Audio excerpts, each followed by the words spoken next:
नमस्कार, मी सोनाली सुधीर रिकामे. मी बदलापूरवरून आले आहे. मॅडमचे मी यूट्यूबवरती पॉडकास्ट वगैरे बघितले आणि ते बघितल्यानंतर अशी कुठेतरी आशा निर्माण झाली की बाबा कदाचित माझ्या बाबतीतही म्हणजे माझ्या आयुष्यात काहीतरी चांगलं होण्याची आता वेळ आलेली आहे. म्हणून हा पॉडकास्ट म्हणजे मॅडम हे बऱ्याच वर्षापासून करत आहेत, पण माझी आत्ता वेळ आली म्हणून मला तो पॉडकास्ट आत्ता दिसला आणि काय माहीत नाही, खूप विश्वास वाटला. आणि म्हणून मग जरी परिस्थिती बिकट होती तरी म्हटलं नाही, मॅडमला अप्रोच करायचा, त्यांना भेटून सगळं ठीक होईल असं कुठेतरी सारखं आतून वाटत होतं.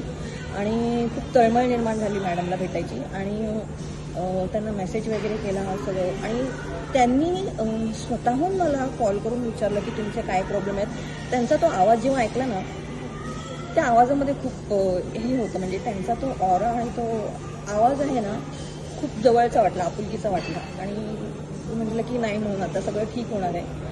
आणि कधी एकदा त्यांना भेटते अशी इच्छा झालेली. म्हणजे आम्ही ॲक्च्युली आधी पुण्याला आमचं भेटायचं ठरलेलं, पण काही प्रॉब्लेममुळे ते शक्य झालं नाही.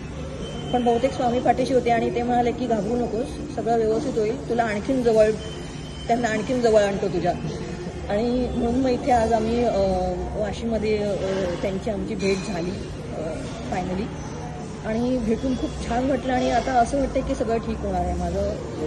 माझ्या आयुष्यातला ते सगळं जो बॅड पॅच होता तो आता सगळ्यात संपलेला आहे आणि इथून सगळं म्हणजे सगळंच छान होणार आहे. ज्याच्यासाठी माझा जन्म झाला आहे ना, आणि मला लाईफमध्ये जे काय अचीव करायचं आहे ना, माझं जे काय आहे ना, माझा मोटो तो आता कंप्लीट होणार आहे असं मला वाटतं आहे. आणि खरंच म्हणजे स्वामी तर आहेतच, प्रश्नच नाही. आणि मॅडम पण माझ्यासोबत आहेत आणि एवढंच खूप इतका विश्वास वाटतो ना की आता